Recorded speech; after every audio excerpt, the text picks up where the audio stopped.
साधु पुरुषों के 5 लक्षण। तो साधु पुरुषों का पहला लक्षण है सहनशीलता, दूसरा है करुणा, तीसरा है सुहृदया सर्वदेही नाम, सबको अपना देहधारी समझना, चौथा है अजात शत्रु, किसी को अपना शत्रु ना समझना, और 5वां लक्षण उनका है शांत चित्त रहना, शांत बने रहना। अच्छा, क्रोध कब आता है? व्यक्ति को जब उसकी कामना पूर्ण नहीं होती तो क्रोध आता है। तो क्रोध जो है वो कामना से उदित होता है। कामना का नष्ट हो जाए, नाश हो जाए तो क्रोध का नाश हो जाएगा, और क्रोध का नाश हो जाए तो राग द्वेष अपने आप नष्ट हो जाएगा। सबके मूल में है काम। कपिल नारायण भगवान कह रहे हैं, माताजी एकाग्र चित्त होकर के मुझ वासुदेव में मन लगा करके मेरा स्मरण करना चाहिए। अष्टांग योग का वर्णन किया, यम, नियम, आसन, प्राणायाम, प्रत्याहार, ध्यान और धारणा, ये 8 चीजें हैं। माने 8 अंग हैं योग के, 5 प्रकार के यम हैं, 5 प्रकार के नियम हैं, पर अलग अलग आसन, प्राणायाम आदि अनेक प्रकार के वर्णन हैं।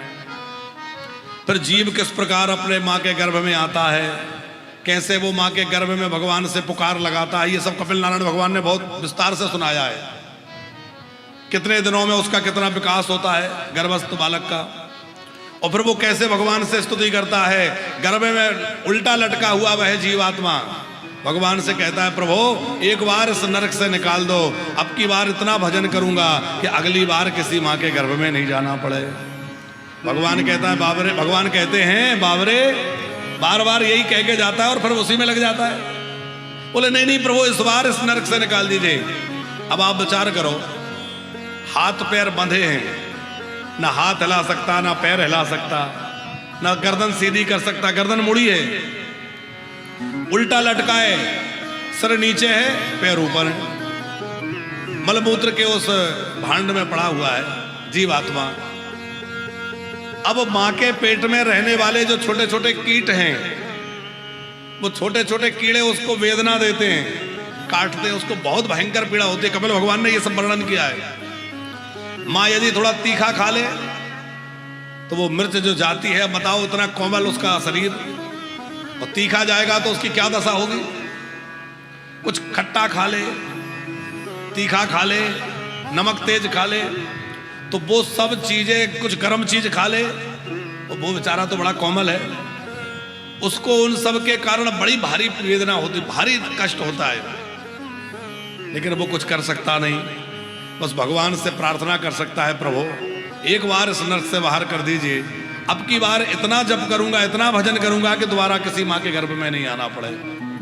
गर्भवास समो दुखम न भूतो न भविष्यति, गर्भ में इतना भारी कष्ट होता है जितना कभी किसी को हो नहीं सकता। और प्रसव के काल में भी मां को तो जो वेदना होती है, पर जीवात्मा को भी बड़ी पीड़ा होती है। ऐसे ही जन्म नहीं हो जाता, बड़ा कष्ट होता है। लेकिन जैसे आकाश से गिरने वाली पानी की बूंद पृथ्वी पे आती है और कीचड़ में गिरने के बाद मलिन हो जाती है, उसी प्रकार वो जीवात्मा जब अंदर से आता है तब तो बड़ा मलिन स्वभाव रहता है, पर जैसे ही संसार में बाहर आता है और उसको भगवान की माया घेर लेती है। भूमि परत व डाबर पानी और जीव जीव ही माया लपटानी, वो माया पकड़ लेती है। पहले तो वो रोता है, कहाँ करके, क्या कहता है, जो भगवान का दर्शन हो रहा था वो कहाँ गए, पर वो तो दिखते नहीं है। फिर परिवारजन आ जाते हैं, वो घेर लेते हैं और धीरे धीरे उन्हीं को अपना मानने लगता है। जब बच्चा छोटा होता है तो आप कभी देखिए, माताओं ने ध्यान दिया होगा, कभी बच्चा अपने आप हंसता है, छोटा सा बच्चा ऐसा लगेगा हंस रहा है, कभी रो रहा है। अब वो कोई कारण हंसी का उपस्थित नहीं है, छोटा सा बच्चा, वो कुछ जानता नहीं है, वो पलने में पड़ा एकदम हंस रहा है। क्यों हंसता है? उसको पुरानी सब बातें याद आती हैं, तो कभी हंसी आती है, कभी रोना आता है। लेकिन धीरे धीरे वो संसार से जुड़ता जाता है और उधर से कटता जाता है, और इतना अधिक संसार में लिप्त हो जाता है कि पूरी तरह भगवान को भूल जाता है और संसारी कुटुंबियों को ही अपना मानने लगता है। फिर दुख के प्रतिकार को ही सुख मान लेता है। हम लोग सुख को ठीक से जानते ही नहीं है। कपिल भगवान कह रहे हैं कुर्वन् दुख प्रतिकारम सुख मन्यते ग्रही। ग्रही जन गृहस्थी लोग दुख के निवृत्ति को ही सुख मानते हैं। दुख के निवृत्ति माने कोई व्यक्ति गर्मी से परेशान है, बेहाल है और बढ़िया छाया में मिल गई तो उसने सोचा आनंद आ गया। अरे आनंद क्या आ गया? जो गर्मी से झुलस रहे थे गर्मी से बच गए, पर वो उसको सुख मान रहा है। बात समझ में आ रही? दुख की निवृत्ति को सुख मान रहा है, पर सुख का तो अभी अनुभव ही नहीं हुआ है। सुख तो बहुत विलक्षण वस्तु है। प्यास लगी थी, जोर से गला सूख रहा था, बढ़िया ठंडा पानी पीने को मिल गया, हमने कहा आनंद आ गया। अरे आनंद नहीं आया, प्यास लगी थी वो मिट गई। पर आनंद तो अमृत पीने में है। जब अमृत पीने को मिलेगा तो पता चलेगा आनंद क्या होता है। और वो अमृत कौन सा है भैया? वो भगवान की कथा का ही अमृत है। जैसे जैसे उसका स्वाद मिलता जाएगा तो पता चलेगा कि भगवान की भक्ति में कितना आनंद है। जो सुख पायो राम भजन में, सो सुख नाही अमीरी में है? कबीरदास जी कहते हैं मन लागो मेरो यार फकीरी में। कपिल नारायण भगवान ने जन्म से लेकर के मृत्यु तक कैसे कैसे जीवात्मा भटकता है वो सब सुनाया है। और जब बुढ़ापा आ जाता है, पूरा जीवन तो माया में पड़ा रहता है, और बुढ़ापा आ जाता है फिर बिस्तर पर पड़ जाता है, कफ के कारण कंठ रुंध जाता है, फिर बड़ा बड़ा रोता है, अरे मैंने ये नहीं कर पाया, वो नहीं कर पाया।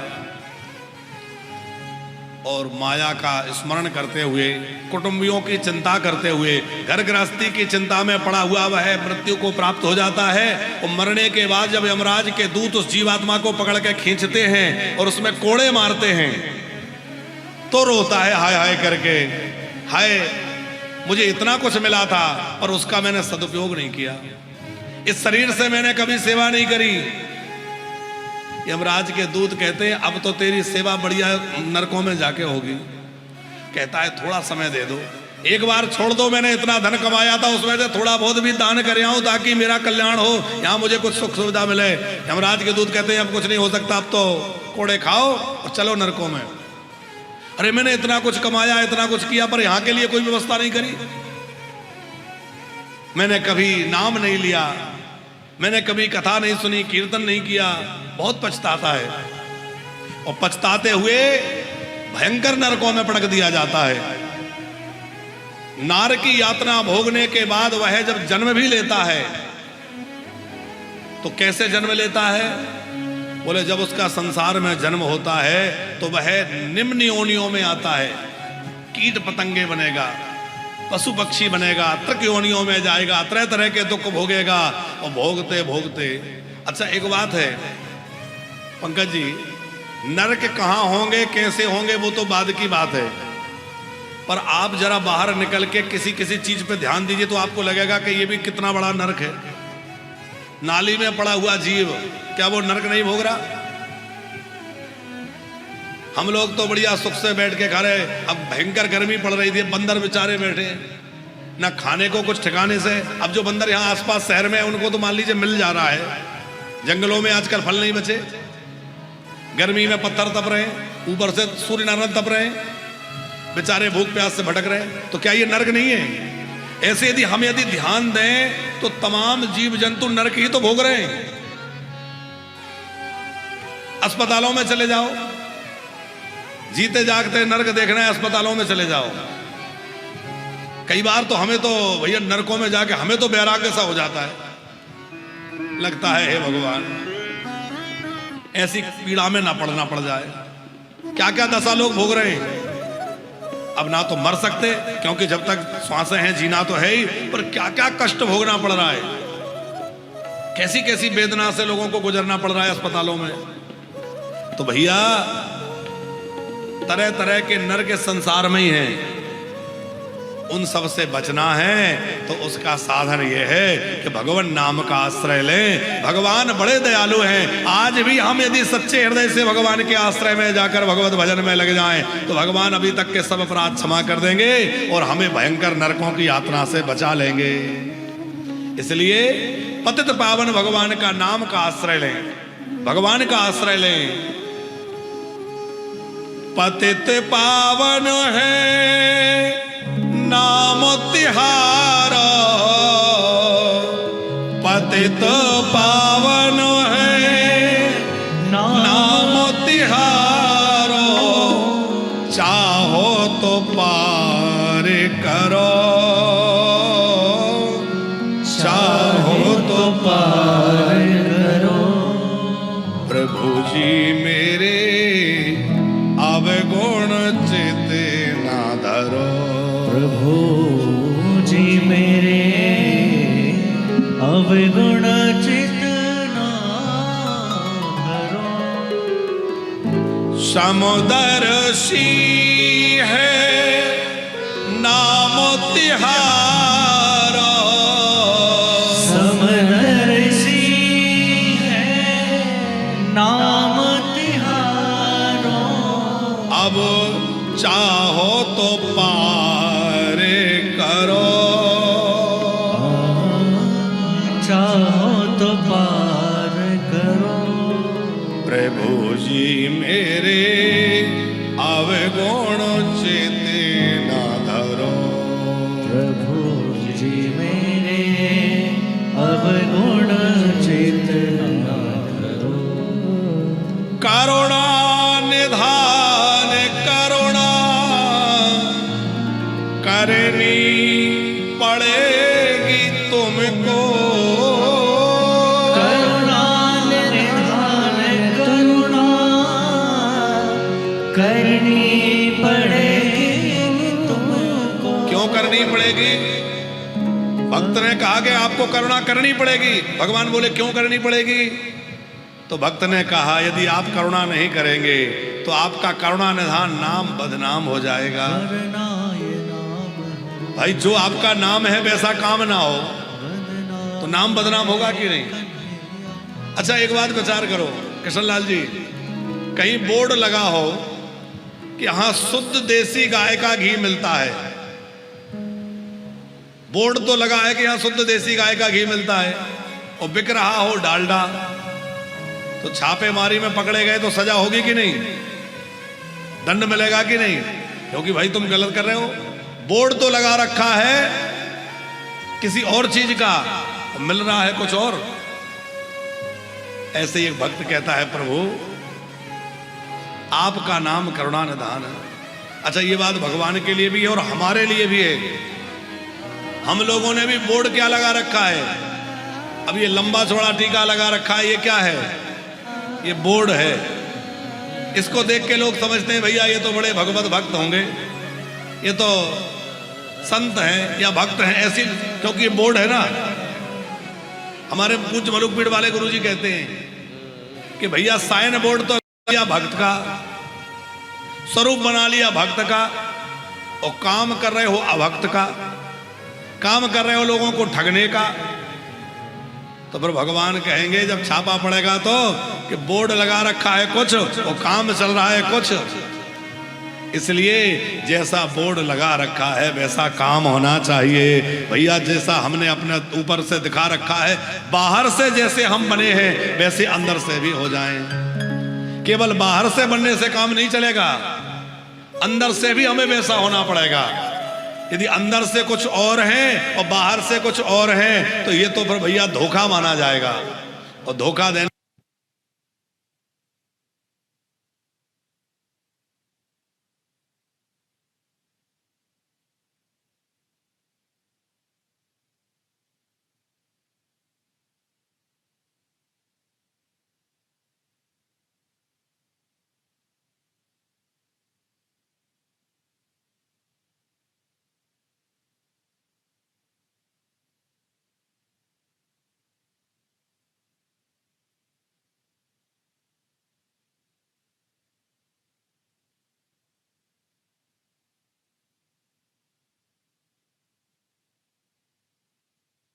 इसको बोलते थे पुत्रिका धर्म। तो पांडे जी ये क्यों रखी जाती थी? जिनके घर में केवल बेटियां ही बेटियां होती थी, बेटे नहीं होते थे, तो अब उनका कुल परिवार कैसे चले?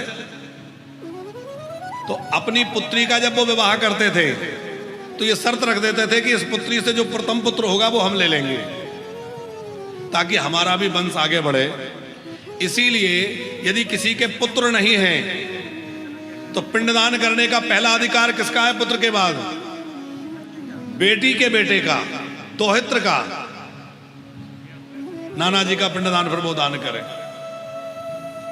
तो मनु महाराज ने ये शर्त रख दी। अच्छा, मनु जी ने क्यों रखी? उनको तो दो दो पुत्र हैं, प्रियव्रत उत्तानपाद दो बेटे हैं कि नहीं, पर उन्हें ये शर्त रखने की क्या आवश्यकता थी?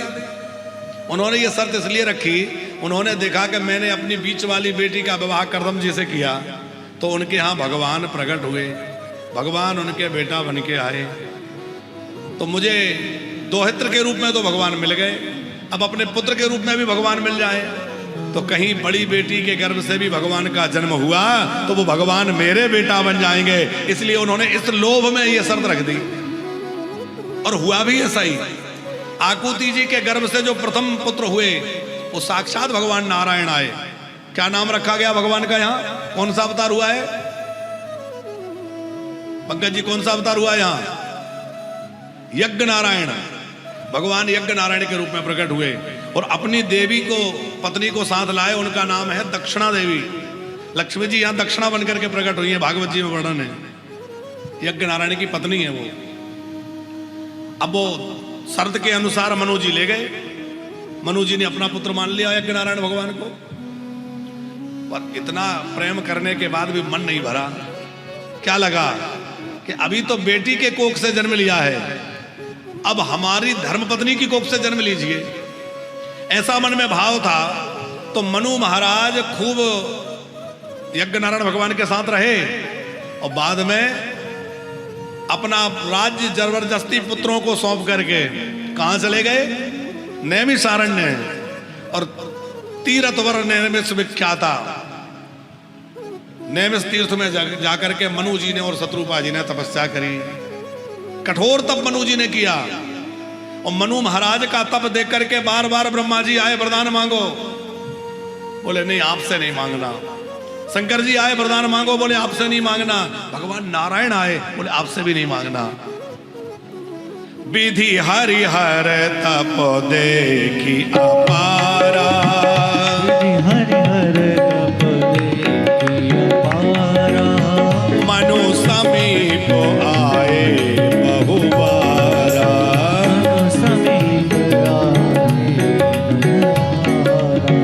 विधि हरिहर तप देखी अपारा, विधि हरिहर तप देखी अपारा, मनु समीप आए बहुबारा, मनु समीप आए बहुबारा। परम धीरे नहीं चलई चलाए,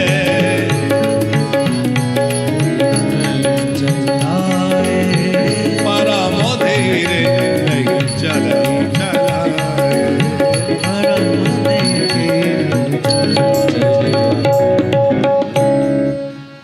परम धीर बुद्धि के महाराज मनु हैं।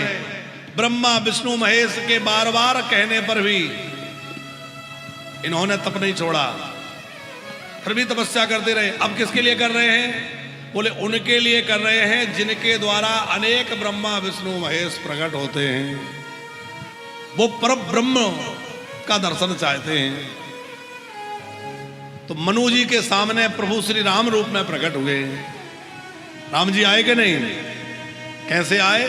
नील सरोरहो नील मणि, नील नीरधर श्याम, लाजहि तन सोवा निरखि, कोटि कोटि सत काम। करोड़ों करोड़ों कामदेव की शोभा को फीका करने वाले गंभीर मेघवर्ण के श्री सीताराम जी, राम जी प्रकट हो गए, साथ में जानकी मैया प्रकट हो गई। बोले श्री सीताराम जी महाराज की जय हो। अब सीताराम जी प्रकट हो गए। अब मनु जी से कहा वरदान मांगो, तो मनु जी ने क्या वरदान मांगा? चाहूं तुम ही समान सुत। बड़ा संकोच हो रहा था सीधा सीधा कहने में कि आप पुत्र बन जाइए। तो क्या कहा, बोले आपके जैसा बेटा चाहता हूं। भगवान बोले मेरे जैसा तो मैं ही हूं, मैं ही बन जाऊंगा पुत्र। शत्रुपा जी से कहा देवी आप मांग लो। शत्रुपा जी तो शत्रुपा जी है, उन्होंने क्या कहा, जो बरनाथ चतुर नृप मांगा, जो बरनाथ चतुर नृप मांगा। जो बुद्धिमान राजा ने जो वरदान मांगा है आप उसमें मुझे सम्मिलित कर लीजिए।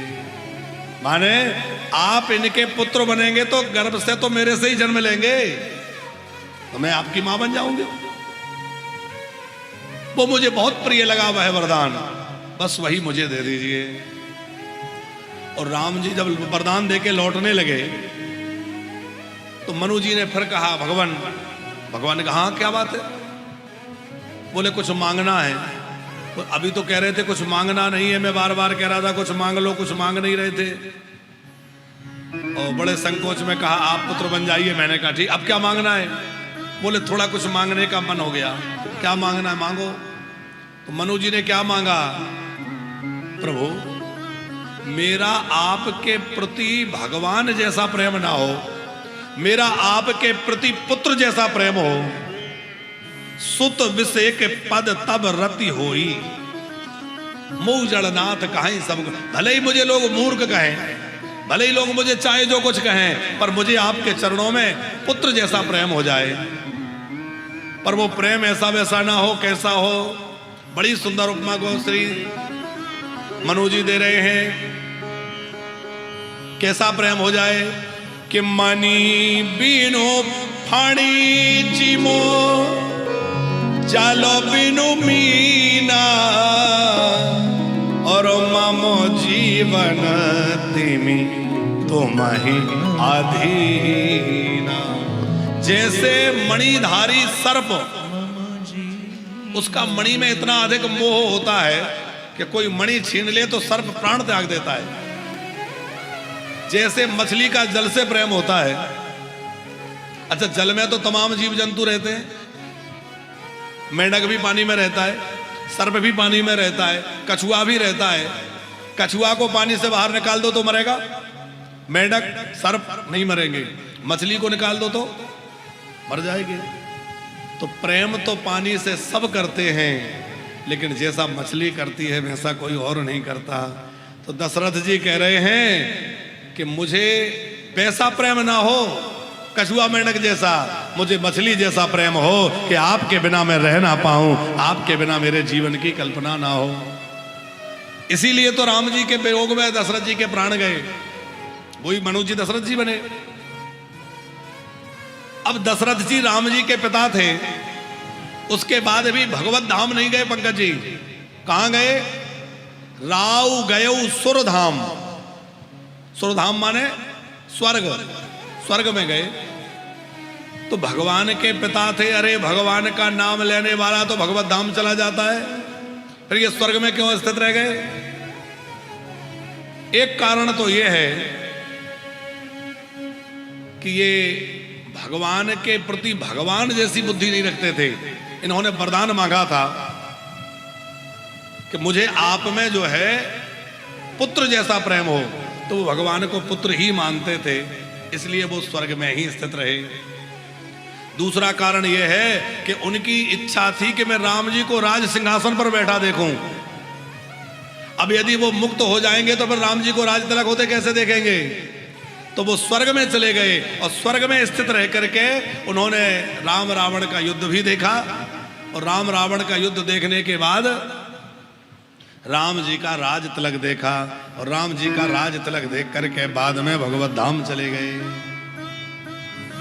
अब आप कहेंगे पंकज जी, कोई कहे कि वो भगवत धाम इसलिए नहीं गए कि पुत्र जैसा प्रेम था, तो फिर वो बात झूठी पड़ जाएगी कि जासु नाम सुमेरा तो एक बारा, और नर तरह, भव सिंधु अपारा। कैसे शरीर त्यागा है दशरथ जी ने? राम राम कही राम कही, राम राम कही राम, तन पर हर रघुवर बिरह, राव गए सुरधाम। तो राम राम कह के शरीर त्यागा है तो निश्चित ही भगवत धाम चले जाते, पर जानबूझकर ये रुक गए कि अभी नहीं, अब प्रभु इतनी कृपा करिए कि मैं राम जी का राज तिलक दे जाऊं, राम जी सिंहासन पर बैठ जाएं, उसके बाद ही मैं प्रयाण करूंगा, तभी मैं जाऊंगा। तो मनु जी महाराज ने तपस्या करके भगवान को पुत्र रूप में प्राप्त किया। मनु महाराज की सबसे छोटी बेटी का नाम था प्रसूति। ये दक्ष महाराज को ब्याही गई। इनके 16 कन्याएं हुई, जिनमें 13 जो है धर्म के साथ विवाह हुआ। एक भगवान शंकर के साथ ब्याही गई। शंकर जी से जिनका विवाह हुआ उनका नाम क्या है? सती। हाँ, वो दशरथ जी से कथा याद और आई थी। अब आप लोग ये मत कहना कि भागवत सुनाते सुनाते कहाँ कहाँ की कथा सुनाते हैं। ओ महाराज जी से ये कथा हमने सुनी थी तो याद सुनाते हैं। जब राम जी गया जी में श्राद्ध करने गए, अपने पिताजी का श्राद्ध, तो राम जी ने जैसे ही पिंड बना करके पिंडदान करना चाहा, तो एक कथा तो वो है आप सबने सुनी होगी कि जानकी जी ने भी पिंडदान करे हैं। राम जी को आने में देर थी तो जानकी जी ने कहा कि समय निकला जा रहा है, पितृ सब आ गए हैं, तो जानकी मैया ने रेती के बालू के पिंड बना के दान कर दिए। इसलिए आज भी वहां बालू के पिंडदान भी होते हैं। दूसरी बात, जब पिंडदान हो रहा था तो महाराज दशरथ जो है उन्होंने हाथ बढ़ाया राम जी के सामने कि इसमें पिंड रख दीजिए। राम जी ने विचार किया कि शास्त्र में आज्ञा है कि कुसा के ऊपर पिंड देना चाहिए। पिताजी कह रहे हाथ में दे दो, तो राम जी ने पिताजी के हाथ में पिंड नहीं दिया बल्कि कुसा पे पिंड रख दिया। अब सामान्य दृष्टि से ये देखा जाए तो ये लगेगा कि बताओ, जब पिताजी सामने खड़े होकर मांग रहे हैं तो पिताजी को देना चाहिए, कुसा पे क्यों रख दिया? पर राम जी ने शास्त्र की मर्यादा का पालन किया है। शास्त्र का नियम है कि जब भी पिंडदान करो तो वो कुसा पे रखना चाहिए, कुस पर पिंडदान होना चाहिए। यदि सीधा दे देंगे तो शास्त्र मर्यादा का उल्लंघन हो जाएगा। शास्त्र मर्यादा का उल्लंघन ना हो, इसलिए राम जी ने कुसा पर पिंड दिया। दशरथ जी बड़े प्रसन्न हो गए। रामभद्र, मैं तो तुम्हारी शास्त्र निष्ठा देख रहा था, तुमने बहुत अच्छा किया जो तुमने जो है हाथ में पिंड ना दे करके कुसा पे पिंड दिया। ये बात हमने इसलिए सुना दी, कभी श्राद्ध पक्ष आ रहा है, कभी पिंडदान आप करें तो हमेशा कुसा पर ही पिंड रखना चाहिए। बिना कुसा के पिंडदान नहीं होता, कुस के ऊपर पिंडदान करना चाहिए और श्रद्धा पूर्वक पिंडदान करना चाहिए। ब्राह्मण भोज कराना चाहिए। वो ब्राह्मण लोग जीमने लगे तो जानकी जी बाहर नहीं आ रही थी। पंकज जी, वो कथा सुनी आपने कि जब राम जी एक बार अपने पिताजी के श्राद्ध तिथि में ब्राह्मणों को जमा रहे थे तो जानकी जी बाहर नहीं आ रही थी। तो राम जी ने पूछा कि आप क्यों नहीं आ रही, आप भी बाहर आइए। तो जानकी जी ने उत्तर दिया कि जब मैं बाहर आती हूं तो मुझे ये ब्राह्मण लोग बैठे नहीं दिखते, बल्कि इन ब्राह्मणों के रूप में सूर्य वंश के समस्त पूर्वज बैठे दिखाई देते हैं। महाराज दशरथ, महाराज अज, महाराज खड़वांग, महाराज दिलीप, महाराज मानधाता आदि आदि हमारे सूर्य वंश के सब पुरुष हमें बैठे दिखाई देते हैं। मुझे इसमें ब्राह्मण नहीं दिखाई दे रहे। जब मैं बाहर आती हूँ तो पूर्वज दिखाई देते हैं, तो उनके संकोच में मैं मर्यादा का कारण आड़ में हो जाती हूँ। इसका अर्थ यह है कि जब आप ब्राह्मण जमाते हैं तो वो ब्राह्मण नहीं जीमते, बैठे हुए ब्राह्मण देखते हैं, पर कौन जीमता है? उन ब्राह्मणों के अंदर हमारे पितृ प्रवेश कर जाते हैं और हमारे पितृ ही उन ब्राह्मणों के रूप में अन्न ग्रहण करते हैं। इसलिए श्रद्धा पूर्वक श्राद्ध आदि कर्म करना चाहिए, उसमें प्रमाद नहीं करना चाहिए। महाराज दक्ष महाराज की पुत्री सती शिव जी को ब्याही गई। शिव जी के साथ मनोमालिन्य हो गया, दक्ष महाराज का मनमुटाव हो गया और दक्ष महाराज के मन में शंकर जी के प्रति ऐसा दुराग्रह कैसे आ गया? दक्ष महाराज बहुत श्रेष्ठ हैं, कोई सामान्य नहीं है। देवी भागवत में कथा है पांडे जी कि एक बार दुर्वासा ऋषि जी ने भगवान की पुष्पमाला, भगवती जगदम्बा की पुष्पमाला ला के दी दक्ष महाराज को। दक्ष महाराज ने बड़े श्रद्धा से माला ली, धारण कर ली, लेकिन बाद में उस माला को उतार के सोने वाले बिस्तर पर रख दी और शयन खंड पर रखने से बुद्धि विकृत हो गई और बुद्धि में शिव के प्रति विरोध आ गया। अब हम लोग तो ऐसे अपराध बहुत करते हैं, भगवान को बड़े प्रेम से पत्र पुष्प चढ़ाएंगे और फिर उनको चाय जहां पटक देंगे। यहां तहां भगवान के पत्र पुष्प नहीं डालना चाहिए, उनको निश्चित स्थान पर ही डालें ताकि उनका पैरों से उल्लंघन ना हो, उनका अपराध ना हो जाए। भगवान के उतरे हुए वस्त्र, भगवान का श्रृंगार का सामान, उनकी पुष्पमाला या उनके वैसे कोई हार वार, ये सब बहुत जतन से रखना चाहिए। कई लोगों का नियम होता है पीपल के नीचे रखाते हैं। कल ही हम महाराज जी से कथा सुन रहे थे पंकज जी, रात्रि में मलुकपीठ वाले महाराज जी की। तो महाराज जी कह रहे थे कि पीपल जो है वो साक्षात नारायण है और शनिवार के दिन तो सूर्य उदय से लेकर के सूर्यास्त तक लक्ष्मी जी के सहित भगवान श्री हरि नारायण पीपल वृक्ष में विराजमान रहते हैं। शनिवार के दिन जो पीपल का स्पर्श करता है उसको साक्षात श्री हरि के स्पर्श का पुण्य प्राप्त हो जाता है। शनिवार के दिन जो पीपल की परिक्रमा करता है उसको साक्षात नारायण की परिक्रमा का फल मिलता है।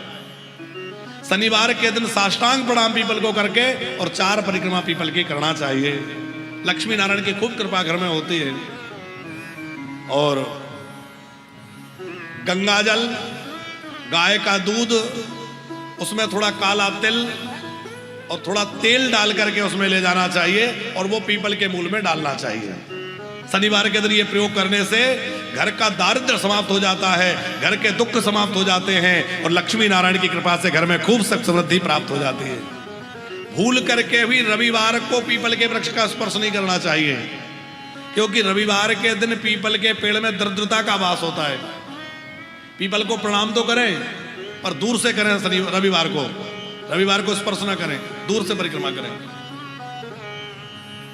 तो महाराज जी यहाँ जो एक और बात कह रहे थे जिसके लिए हमने ये बात यहाँ उठाई कि लोग पीपल के नीचे ले जाकर के खंडित मूर्तियां, भगवान के उतरे हुए वस्त्र, फूल प्रसाद, तमाम चीजें ले जाकर पटक देते हैं। ये बहुत बड़ा अपराध है, क्योंकि वहां लक्ष्मी नारायण विराजमान है और लक्ष्मी जी को तो गंदगी बिल्कुल पसंद नहीं है। यदि पीपल के नीचे आप ले जाकर के ये सब सामान डाल रहे हैं तो समझ लो लक्ष्मी जी आपसे रूठ जाएंगे। इसलिए पीपल के नीचे ले जाके भी ये सब नहीं डालना चाहिए। ये कल ही महाराज जी सुना रहे थे। तो हम कथा सुना रहे थे आपको कि वो पुष्पमाला उन्होंने अपने सैन के बिस्तर पर रख दी तो बुद्धि खराब हो गई दक्ष महाराज की। शंकर जी से द्रोह कर लिया और ब्रह्म सभा में शंकर जी का अपमान किया, फिर भी मन नहीं भरा तो शंकर जी का अपमान करने एक बड़ा भारी यज्ञ किया हरिद्वार में। सबको बुलाया, भोले बाबा को नहीं बुलाया, अपनी बेटी सती को नहीं बुलाया। और सती जी को लगा कि चलो मैं पिताजी को जाके समझा दूंगी। सती महारानी समझाने गई पर पिता ने तो शिव जी का बड़ा अपमान किया और शिव जी का अपमान सती जी से सहन नहीं हुआ और वही मन में विचार किया कि मैं शिवद्रोही से अपना कोई नाता नहीं रखना चाहती। तो वही योग अग्नि को प्रकट करके सती जी ने देह का परित्याग कर दिया। बोल सती महारानी की और वही सती महारानी बाद में पार्वती बनी और पार्वती बनके शिव जी के साथ ब्याही गई। अनुसुईया जी का चरित्र है। इन अनुसुईया जी के यहाँ तीनों देवता पुत्र बनकर के आए हैं, ब्रह्मा, विष्णु और महेश। तो ब्रह्मा जी के अंश से चंद्रमा, भगवान विष्णु के अंश से दत्तात्रेय और शिव जी के अंश से दुर्वासा, ये अनुसुईया जी के पुत्र बनकर आए। फिर ध्रुव जी महाराज का चरित्र है। उत्तानपाद राजा की दोनों रानियां सुनीति, सुरुचि। ध्रुव जी महाराज पिता की गोद में बैठना चाहते थे, सुरुचि ने उनको धक्का मार दिया, अपमानित कर दिया। बालक अपमानित होने के बाद भी वहां बैठे थे और अपनी मां से कह रहे थे, मां क्या मैं इनका पुत्र नहीं हूं? क्या ये मेरे पिता नहीं है?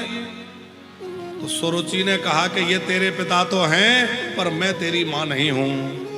कि तपसाराध्य पुरुषम त्यस्यैवानुग्रहेण मे गर्भे तुम साधयात्मानम यदिक्षसी नृपासनम। यदि राजा की गोद में बैठना है तो जाके भजन करो और भगवान मिल जाए तो मेरे पुत्र होने का वरदान मांगना। अरे बाबरी, भगवान मिल जाएंगे तो तेरे गर्भ में मैं क्या, किसी के गर्भ में आने का काम ही नहीं रहेगा। इस कथा का जो अंतरंग भाव है वो ये है कि हम सब जीवात्मा ही उत्तानपाद हैं। सबकी दो रानियां, एक बुद्धिमानी एक मनमानी। ध्रुव का मतलब है भजनानंद अथवा ब्रह्मानंद। और जब भी ब्रह्मानंद अथवा भजनानंद जीव से मिलने जाता है तो उसको सुरुचि रोकती है, क्योंकि सुरुचि जानती है कि यदि ये जीवात्मा भगवान के भजन से जुड़ गया तो मेरा काम खत्म हो जाएगा। रुचि का काम तो जब तक ही चलेगा जब तक कोई व्यक्ति भगवान के भजन में नहीं लग जाता। तो रुचि नहीं चाहती कि जीवात्मा को वह ब्रह्मानंद का स्वाद मिले, ये उससे जुड़े। इसीलिए हमारी रुचि हमें कथा में नहीं बैठने देती, सत्संग में नहीं लगने देती, बार बार मन इधर उधर भागता है। क्यों? वो सुरुचि कहती है चलो। हमारा कथा में मन ना लगे तो समझ लेना सुरुचि परेशान कर रही है। हम सब भी तो वही है। तो सुरुचि हम सबको भी सताती है। वो समझती है कि ये कथा में बैठेगा, कथा का यदि रस मिल गया तो मेरा काम तो खत्म हो जाएगा। आप बताओ, किसी के अंदर कथा का रस प्रकट हो जाए और मन में बैराग आ जाए तो सुरुचि फिर उसके यहाँ रह पाएगी? रुचि का काम नहीं रहेगा। तो रुचि जो है वो ब्रह्मानंद से जीव को नहीं मिलने देती। फिर जो है सुनीति ने अपने बालक ध्रुव को भगवत भक्ति का मार्ग दिखलाया और कहा पुत्र जाकर के तपस्या करो। कि तमेव वत्साश्रय वृत्तवत्सलम मुमुक्षुभिर्मृग पदाब्ज पद्मिं अनन्य भावि निज धर्म भाविते मनस्वस्थाप्य भजस्व पुरुषम। बेटा, जन्म मृत्यु के चक्र से छूटने के लिए बड़े बड़े योगी उन्हीं प्रभु का ध्यान करते हैं। उन भक्त वत्सल का ध्यान करो, उन भक्त वत्सल की शरण में चले जाओ। ध्रुव जी छोटे से बच्चे ही हैं, डर रहे थे माता जी मेरी रक्षा कौन करेगा, मेरा भोजन कौन करे व्यवस्था करेगा।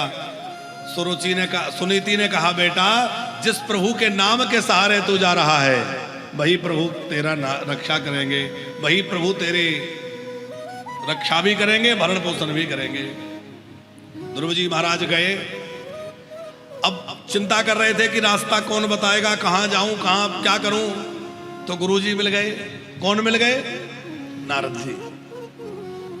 जब कोई सच्ची निष्ठा लेकर निकलता है तो अपने आप भगवान कोई ना कोई भेज देते हैं। इसलिए ये चिंता मत करो कि कैसे पहुंचेंगे, बस निश्चय करके निकल पड़ो।